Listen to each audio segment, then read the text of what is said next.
ಹಂಸನಾವೆಯಲ್ಲಿ ರಾಜಕುಮಾರಿಯ ಹಾಗೆ ನಿನ್ನನ್ನು 7 ಬೆಟ್ಟದಾಚೆ 7 ಕಡಲಲ್ಲೂ ಸುತ್ತಿಸಿ ಬರ್ತಾನೆ.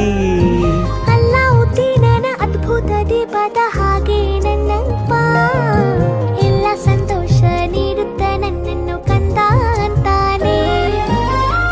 ಕವಿತೆಯ ಹಾಡಿ ಖುಷಿಗಳ ನೀಡಿ ಸುಂದರ ಕಥೆಗಳ ಹೇಳುತ್ತಲೇ ನಿದಿರ ಮಾಡಿಸುವ. ಹಿಂದಿರುಗಿ ಹೋಗದಂತೆ ನನ್ನ ಈ ತೋಳಲ್ಲಿ ಬಂಧಿಸುವೆ. ನಿಲುಗು ಚುಕ್ಕಿಗಳನ್ನು ಹಿಡಿದು ಬೊಗಸೆಯಲ್ಲಿ ತರುವ ನಿನ್ನ ಅಪ್ಪಯ್ಯ.